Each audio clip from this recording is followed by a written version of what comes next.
Well, welcome everyone to Wednesday evening BOCC meeting. I think we just have Savannah, are you kind of leading this or are you doing this? Okay. Welcome Family Promise tonight. Thank you for coming over. Yeah, if Sarah and Jamie, you're more than welcome to come at the staff table. So Jamie is the office manager there and Sarah is the director. You guys have some booklets in front of you. The only reason that I'm here is just facilitating this kind of affordable housing discussion. Jamie had reached out to me, or I reached out to her, one of the two, talking about it about a week ago. She had looked into some previous presentations that were done, and I did tell her I could facilitate them coming. And kind of talking to the commissioners about their mission, a little bit of a history about their organization, and then some current needs that they would like to talk to the board about. So they gave you a nice little package that you're more than welcome to review, and they're going to give you a little history. Dan is a board member here. I'm actually going to swap out with him. He's going to give you some history and talk about their mission statement. Okay. Okay.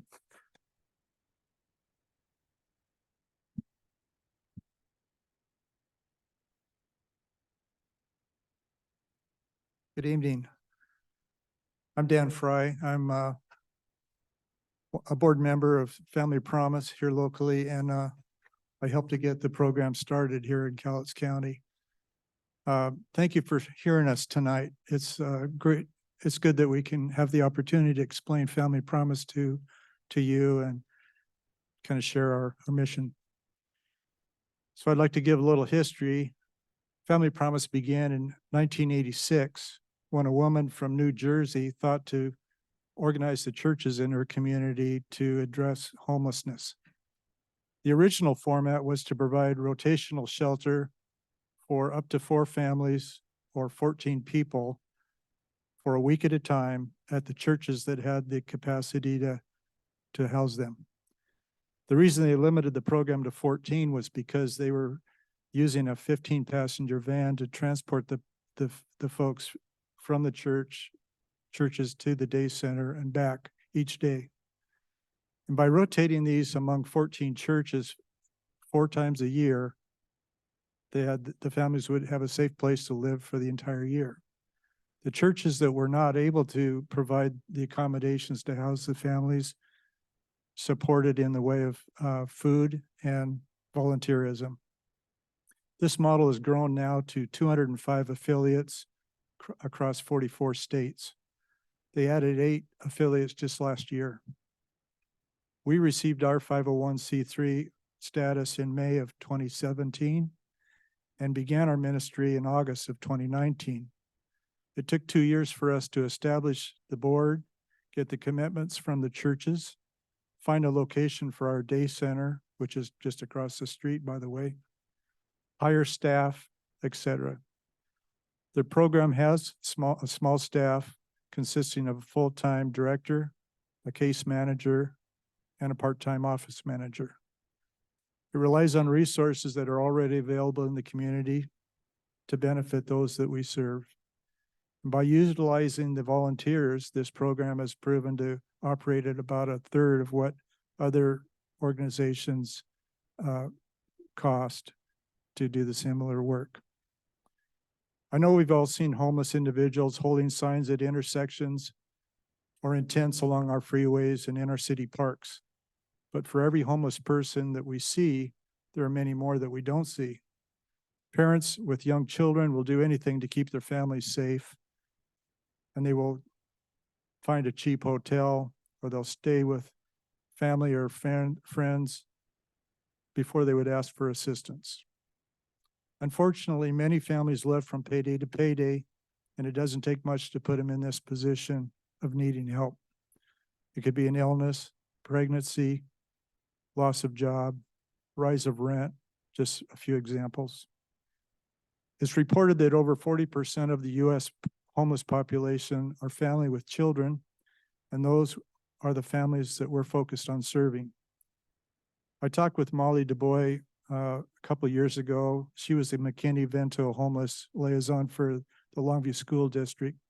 She told me at that time there were over 350 children in the Longview School District that were considered homeless, and about nearly the same number from Kelso.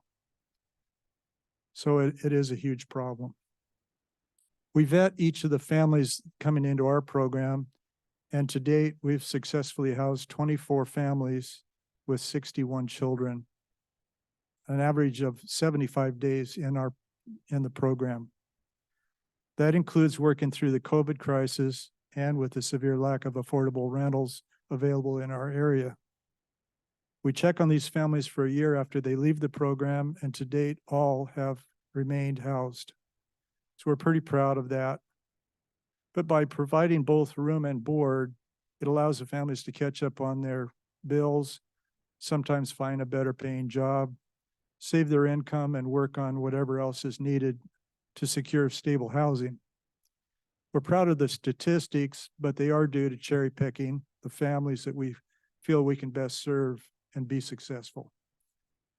The past year has been especially difficult for us, as several of the churches felt uncomfortable housing the families, let alone serving them in light of the virus pandemic. So we decided to house the families instead at the day center, and that has proven to be less disruptive for the families and a blessing for us as well. We no longer need to transport the families each day. There's no longer require a box truck to move the beds and all the clothing from one church to the next. And it's easier on the families. They have a stable room that they get to stay in.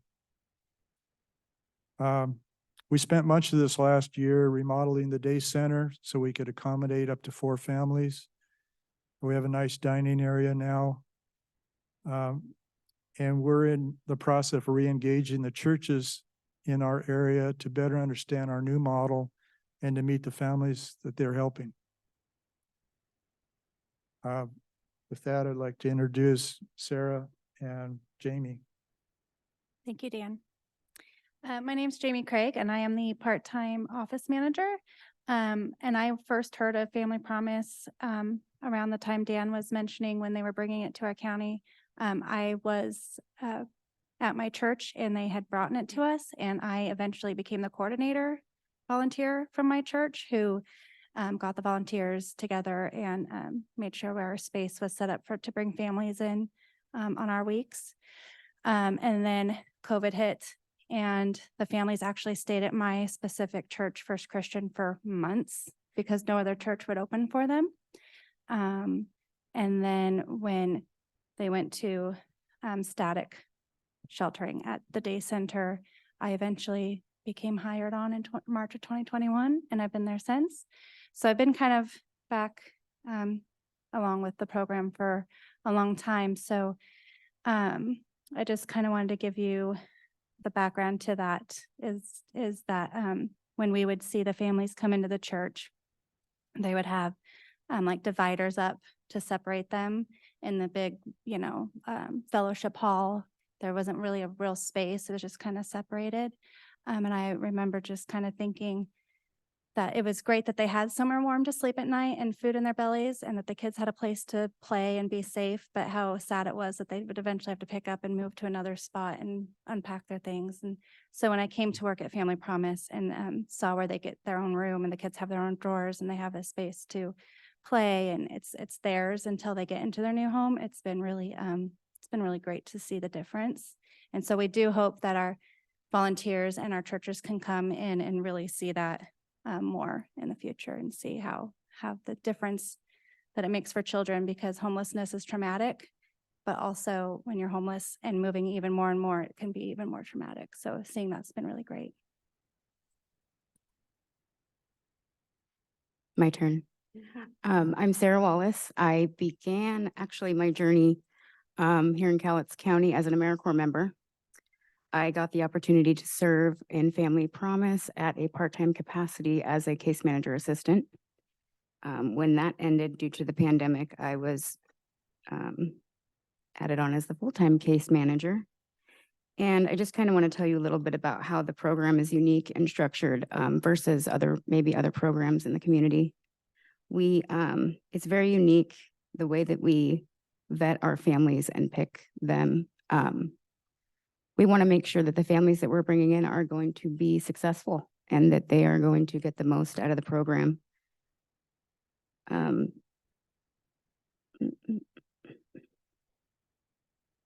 So we get referrals from anywhere in the county.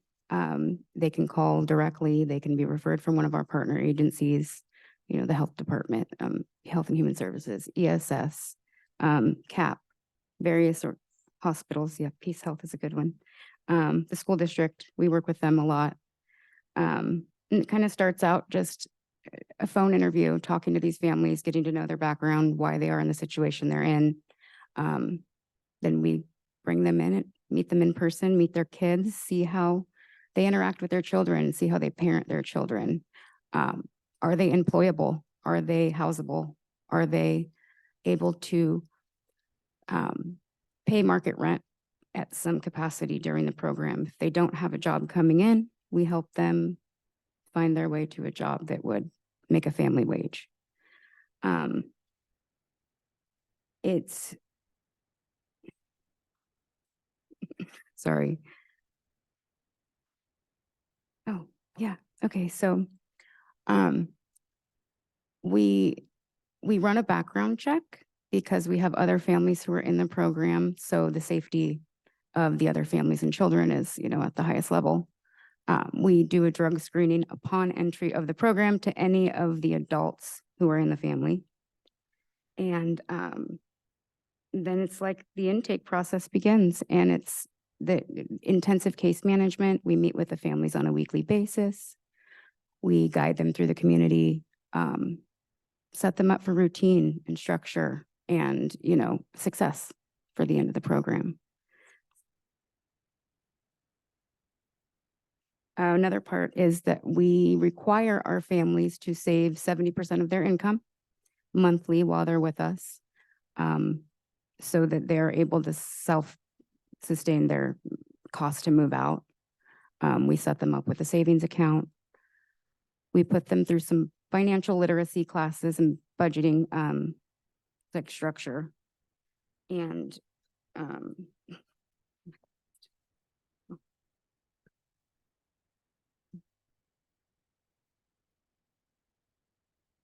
well, that's like the basis of our case management side of things. Got it. I was just gonna note that even though we went from rotational shelter into static shelter, our churches, we still rely on them. They bring one church every week is in control of our families, and they come and they bring their dinner every night. So the churches do feed our families still on a regular basis. And then some of them, if they're able, do help monetarily monthly. But it's so the families are also able to save their money in their food stamps or whatever they have for their groceries. They're able to save that for when they move out as well and get that home cooked meal. So that was a good part too of it. One thing in talking with Jamie about the program, because I didn't know a ton about it, other than Jamie worked there, done some donation stuffs, just, you know, clothing and stuff like that here and there. So I knew a little bit about it. One thing that she mentioned to me that I thought was important to share to the board is, you know, she said, you know, we're not a homeless shelter, we're a transitional housing agency. So I think that's important to highlight for this presentation, because I think your success rate's pretty good in talking about how you're getting these families into longer term housing solutions. Or would you guys want to touch base on that a little bit, what that looks like? Yeah, I know like on our answering machine specifically, I say, please note, we are not a homeless walk-in shelter, because people will call mostly without children and expect to just come in and get a bed. I'm like, no, this is a process. It could take days to weeks to make sure that you're the right fit to come into our program and stay the right amount of days and get into your own home, because that's the goal. And Sarah, out of how many families have we had that we've, was it the 20 families we've graduated? We've housed 25 families in our transitional shelter, and 24 of them are still stably housed. Since 2019. Yes. Yes. So that's a pretty good success rate, and it's because her vetting process is so solid. And Since, what, since 2019? So Twenty- we're in 4 years now, and they're still stably housed. Yeah, Yes. but that also is when we only had 2 bedrooms. And as of last month, we're now up to well, this month we'll have 4 bedrooms. So those numbers could potentially be higher. And how many churches help you with this? Do you know? I should definitely know this question. It's 27 churches, but they're paired. So there'll be like a main host church and then a smaller church that doesn't have a lot of funding or volunteers, and they'll support. So it's 2 churches together every week. And it's really great because it brings a lot of the, different denominations together to serve a ministry. So. So you also mentioned you went from 2 to 4, Mhm. and I think that's something that you've built into your proposal. Is that correct? How you've expanded? Do you want to talk about the proposal that you've included to the board at all? Want me to? Yeah, so we have a proposal here and it's not exact. So, we really just wanted to come and introduce ourselves. I know you see us, we're right across the street. And we wanted to really introduce ourselves and see if, you can help us in the future, because we did just expand because we saw a need. We get so many calls and have to turn it down, so many worthy families because we don't have the space. And so, but with more capacity comes more, overhead. And so we really just wanted to come and introduce ourselves and get you guys to know who we were. And if we needed more information and more exacts, we'd be happy to bring that forward. But yeah, we did just lose a director. I don't know if we were going to talk about that, but and so Sarah's been stepped up from caseworker to director. She's been here a long time and she's doing great. And we would eventually really love to bring on possibly even a part-time caseworker, because we're kind of interim. We're working really close with the board. But we have been running the program together really solidly for quite a few years, and we make a really good team. And so we have a lot of ideas that we think we can really do good in this community, and just being able to continue our mission is really our goal. And one thing, the money we're asking for, we need new beds for the bedrooms. Just gonna throw that out there, but yeah. So you mentioned, I think if I caught it correctly, that your construction across the street expanded from 2 to 4 beds. Yeah. And what's your ultimate goal for this next phase? Are you going to stay with just the 4 for a while? We actually have 5 rooms that we can utilize now. We had to lower some windows. It's a really old building. We finally got them done. So we have 5 rooms that we can potentially use. We just feel that at this time, with the limited staff that we have, that it would be unfair and unjust to the families if we took in that many people and weren't able to, support them like we have in the past with the other families. Obviously the intensiveness of the case management would be less and less. So building up to 5, maybe even more families as we can fit is the goal. Potential. So for a full-time case manager, what's typically the capacity? How many families can you comfortably work with? 20, 25, or much smaller than that? If I were just case managing, Mhm. I could probably do 25 families. Mm, Yeah. okay, Only, if you were only, Yeah. like only working, Right. like, right. Yes. yeah. And when you were doing the rotational basis, you were, and I can just imagine the coordination was Oh, a real challenge. Just everybody has their own rules, and getting from Mhm. place to place, you have to adjust. oh, yeah. How many beds or how many families were you able to handle at once when you were doing the rotational thing? So they were at 4 families, but it was a 14-person max, because when the churches initially came on to help, that was the agreement that they, could take in. So And- it could have been 2 families that equaled 14 or 4 families that were 10. And did you get funding a year or so ago from 100 Women? Is 100 that a Women in program We- that we you did. got help from? We Okay, did. I I think that money went to our remodel. We To also, our we rate. also got 100 men when they were around as well, I think the first year. seem to remember Mhm. going through the checkbook. That's probably where you So- recognize it from. So, yeah. Okay. So I know it's a neat project. It's not one that is designed necessarily to address the homeless that are in the media all the time. Because typically those are single folks that have significant amount of drug, Oh, yeah. substance use problems. Families are almost by definition a little bit more stable, but they've had a bad run of luck and they just need a hand up a little bit. Mhm. So I wasn't clear though on your plans. You have 5 rooms now. Is there capacity for more growth across the street at the old Presbyterian church or you need a different location if you were to expand beyond that? We would need a different location. Okay, I didn't know. I mean, yeah, technically. Yeah. Technically, Because churches don't typically have the kind of bathrooms that families need. we actually have Or really, kitchens, right? really good setup, and we would love to invite you guys to come over and check it out anytime, because I think you'd be impressed of what the work Dan and his team's done. But yeah, Sarah, did you want to touch on what he was saying with the, like you said, Like the population that we serve, Oh, yeah. we kind of require that your sobriety, your mental health, all of that be balanced or, in check, so to speak, because we don't have the in-house, clinically, we're not set up to provide the support that families Mhm. at that level would need. But we partner with different mental health services and agencies to keep the longevity of their, mental health well. But Mhm. in-house, prior to coming in, we definitely screen for mental health and substance use disorder so that they're stable coming in. Mhm. Yep. I was gonna say Sarah works with a couple of rental places in Cowlitz County, and they trust her and they trust her judgment on our families, and they know that they've lived with us. And that we vouch for them. And so Sarah works with these rentals to get our families. And I think that that's a really great relationship that we have. Yeah.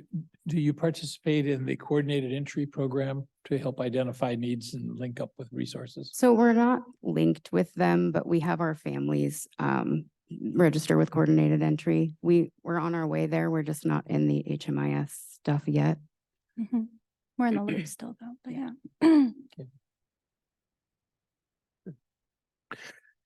Arn? The reason I was fiddling with this is because it ties to my hearing aids Oh, and I had to crank it up a little bit. So I did miss a couple of things. There were 24 families and 25 families. Would you mind just quickly going over that again? What those families, what they count? the families that we serve that are housed, the families we've housed, Right. So you say this was since 19. 2019. Mhm. in 2019, you processed 25 families? Since then, yes, we've Since- housed them, House them, and Mhm. 24 of them are still housed. are still housed. So one, So these are all graduates, if you will, that you're mentioning. mhm. Yes, And so that's 24 over 25 success Mhm. rate is what you're saying? Mhm. What did happen with the odd person? I knew. Um, She's just in a categoric way, just It they was a failed dad- to meet something. It was a single dad who was not ready to take on the responsibilities that Love he his kind of kid. jumped into, and he just, Mhm. We tried. And when you say the 24 families have been successfully graduate, so the oldest families have been on their own for 3.5 Mhm. years 4 or years. so. Mhm. And how do you define that? Are they getting support from other agencies or are they? some of the families may have a housing voucher or they work and pay their own rent. But part of the program as well is like learning the community that you live in and how to utilize the resources that are available if you need them. Yeah, don't misunderstand what I'm gonna say, but it is really interesting that if I graduate from this program and I go into another program, this program says it was a success, and Mhm. this program says, look at all the clients I have, and it's like double dipping or something Yeah. like that. In other words, I really do look for a long-term solution. Otherwise, we're just seemingly aiding the problem as opposed to Mhm. improving situation. And I do like that you have, let me say, restrictions. You're really trying to get, you have to, because you can't put four families together that tightly and not expect a brawl if you just pick them at random. True? Mhm. Okay. So how do you feel about the people that you turn away? How do you deal with them?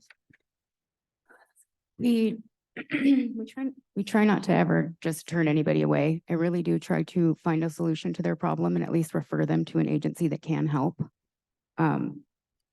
The more families who are in shelter, the more particular we have to be about who's coming in, Mhm. because it's a pretty unique setting where you really need to be able to live amongst a lot So of as a people. case manager, your job is partly consumed by having to interview people and understand, and aside from the ones already in the program. Yes, that's a, So I usually take the initial information. And, if they don't have, you'd be surprised how many people call for housing and shelter when they don't even have kids. So I have to say, oh, well, we only You- help families with children. Do you make any distinction between people who planned poorly, or let's say they Mm. live paycheck to paycheck, they can afford to have one kid maybe, but they've got four, and so they're really in tough straits. Do you separate that group from groups that have abused their body with drugs and all that kind of stuff? Hmm. I don't know I that think, that. I would- think I think the bottom line is, yeah, well, wait, yeah, what was the question? I just think it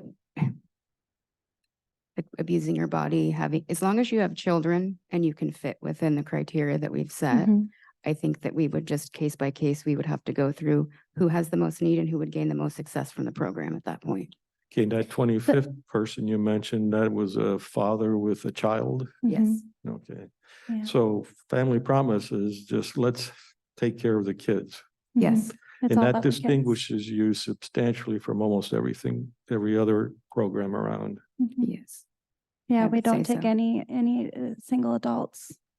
Why would I not go to Community House as opposed to go to Family Promise? If you were homeless. If I were a homeless family Father. person? Mhm. I'm not too sure on how Community House specifically runs, but I know that there are some, if you have more than 3 children, you can't shelter in one room there. Mhm. If you're unmarried, you can't shelter in one room there. You can be unmarried at Family Promise and you can have as many kids as we can fit. Those are just some of the like obvious reasons. We also are transitional housing. We say that you have 90 to 120 days coming in. So when you come in, we set a timeline of goals, how we can achieve them, if it's possible. So that way we have this map of success, so to speak. Obviously, life happens and things can change. But as far as I understand, with someone at Community House, they put mental health and services first. So you have to maneuver working around their set program specifics or meetings that they, and I'm not too familiar with how they operate, but I'm a little sensitive to the definition of children being homeless. There was a time when I spent with my grandparents, and I would have been called homeless by today's standards, and I certainly would not have been happy to have been taken away from my Mhm. grandparents, or counted as unfortunate, because there is value in family. Mhm. And I never want to interfere with a family. Sometimes you'd like to because you know they're dysfunctional, but Mhm. you cross that line and all kinds of bad things can happen. We're all about keeping the families together. I don't think I have any other question. I mean, this is my appreciation for people who do this, that's for Yeah. sure.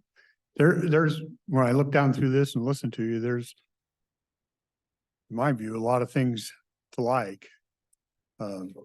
You know, looks like a pretty rigorous interview process, phone interview, then a live interview where you want to see that they're employable, they're housable, they can pay market rent. Basically what that tells me, you're looking for people that are ready to get out of the situation they're in and they want to succeed. So you have somebody you can work with. And then you actually have them save 70% She's very of, stern about that. So you, of their income monthly. so what we they have, get prepared to do that. so what you do is, well, we have that conversation when you first come in, because when you look into people's pockets, it gets a little bit personal. But we have you pay your bills off the top, storage, cell phone, car insurance, if you have it, whatever that may be. And then you take the 70-30 split, and you put it in a savings. And then we try to really provide any basic needs that they have while they're in shelter so that they can save that amount. So they can save that. Mhm. So while there are going to be times where they get a home and they probably do have some assistance elsewhere, your goal is to really to make them self-sufficient. Mhm. It looks like to me. Mhm. If you have Yeah. to save your money in order to maintain the program, it just feel like it's really helped people stay on track, Mhm. to be And- responsible to something. And I like the follow-up. It's only a year, but we see a lot of places that do no follow-up. Or like a I month. actually still talk to all of our families on a monthly basis, if not more. Our very first graduate just came and helped us at an event last week. So A few our of very them first. work in the community. They're now, working at the tribe or substance use counselors or whatever they may be. And I went ahead and added from our newsletter a story of one of our recent graduates from last year, her and her family. They were a very large family and they would not have been able to be sheltered anywhere else in the county because of the size of their family. And we see that a lot. And with our remodel, we were just able to open a bigger enough bedroom to where a large family like this would have been able to be housed even more so than when we had them. Probably the only comment I would make on funding requests and it's a thing of mine. My colleagues can tell you what they think on their own, but if you need something from us, I'm pretty open if we want to build out so we have 2 more bedrooms or we need some equipment. But if you come to me and tell me I need you to pay for a body for year after year, I struggle with that. You mean salary? Yeah. Okay, for sure. Yeah. You would probably like a more detailed Well, breakdown of what we would spend it on. and I'm just talking my personal preference. I like to help you build your thing, but I don't want to pay operations year after year Mhm. after year. For sure. Yeah. We just had a really rough year. We usually do really well with fundraising, grant Yeah. writing. We sustain pretty well that way, but we just had a super rough year and Yeah, and I'm not so worried about this. I mean, we get requests for much more. I think one of the interesting challenges we have is that we can identify programs that assist homeless folks trying to address all the whole variety of different causes. But one of the key factors is the importance of casework that goes along. Mhm. Yeah. That's kind of replacing the parenting that obviously didn't work when the people were growing up and learning how to function as a family and as a household. And so, I mean,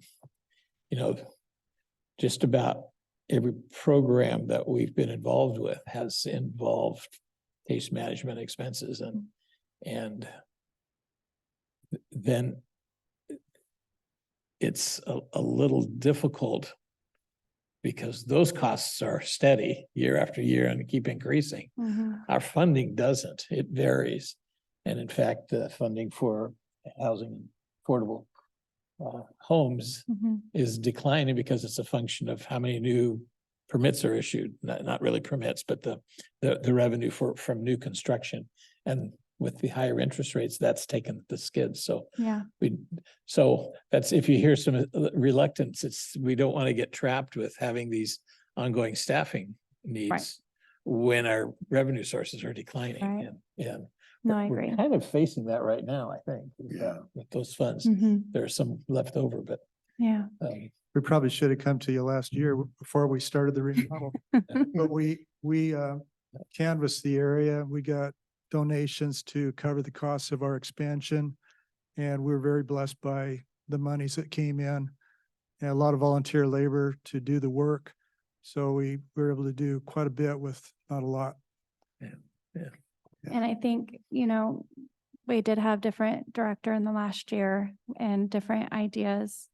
And going forward, I think that we have worked together for 3 years and we know the people we work with, we know the people in the community, we know the churches.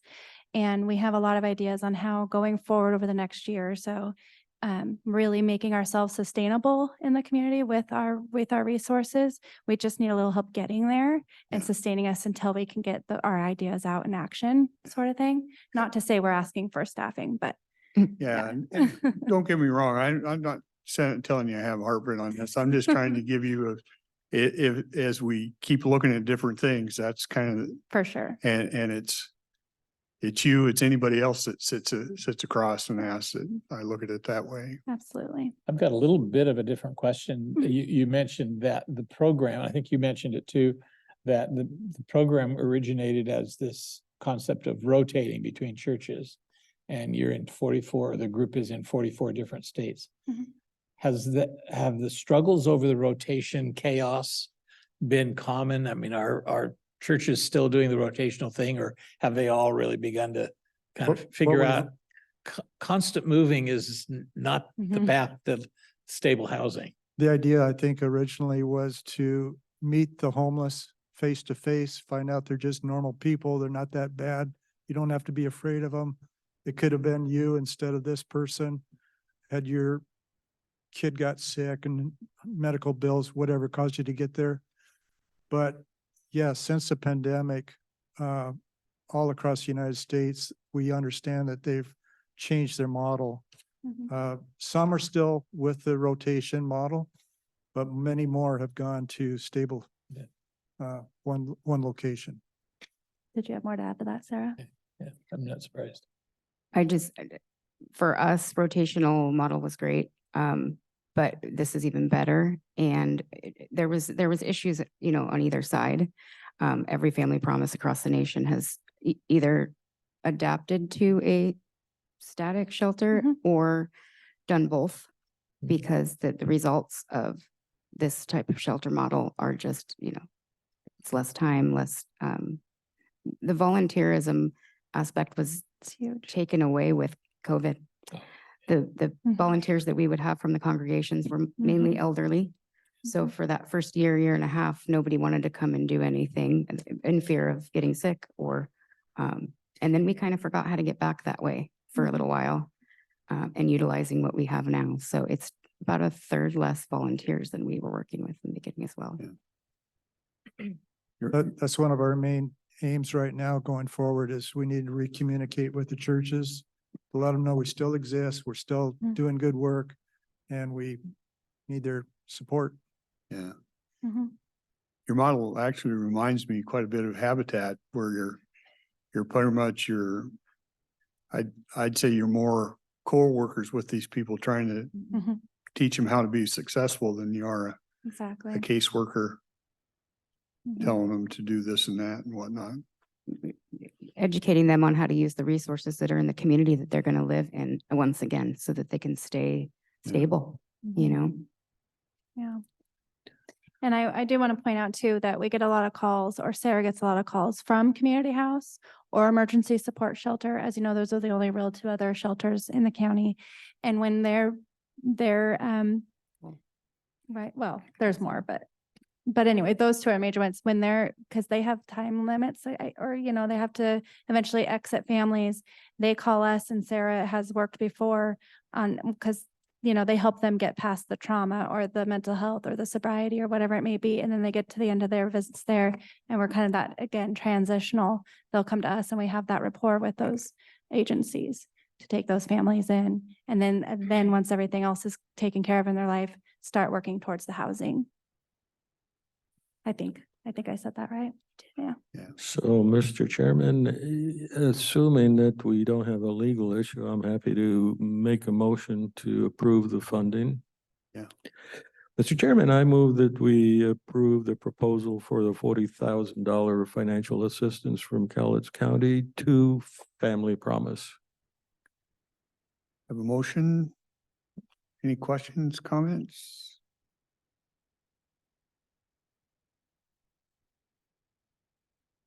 Okay. You got to come up to the mic because we're online. Sorry. Dan, give up your chair. So I just had a quick question about, you said that, the community house couldn't serve large families and you guys serve each family in one room. Mhm. So you don't have to follow the RCWs that everyone else has to follow because you're a church? Mhm. Is that, It's so but our bedroom it's very large. Right. Right, So right. it's, We have one room that it's like three combined. So mhm. we can serve a larger number of Or we people could in that split it room. up. but it doesn't have to follow the RCWs? I think because it's a church. we might Because not it's the have to. church I'm not mission. I don't know the I'm answer to not that question entirely I was specifically, just wondering safety Yeah. wise. Okay, but I thanks. think, yes. So we will look for that answer. Okay. Any other So- questions? So our step is probably refer it to Gina to make sure it fits the Yeah, the plan and the legalities. yeah. I'm sorry, I'm gonna touch base on that. I'm sorry. I did go ahead and let David Berger from the PA's office know we were meeting on this tonight, as well as Gina James. So they are aware. They weren't able to attend today, but they're going to review it as soon as they get in. Okay. So we should have maybe a better answer, but I mean, I would think going forward would be fine, and when we'll touch base on that next week, then at a workshop as well, if we need to. Okay, That's okay. Well, not next week, but the week after, yeah. You're right. or the week after that. So we can vote on this, and then if it passes David, we're good. And Gina. Okay. I don't see any other hands or, And this would be out of the document recording fees fund. yeah. Okay, we have a motion. All those in favor? Aye. Also vote aye. Passes. Thank you guys for your time tonight. Thank you for so your much. time. Thank you Thank so you for much. hearing us. Appreciate it. And again, anytime you want to come check us out, we're just across the street. Yeah. Thank you. With that, we will adjourn. Oh,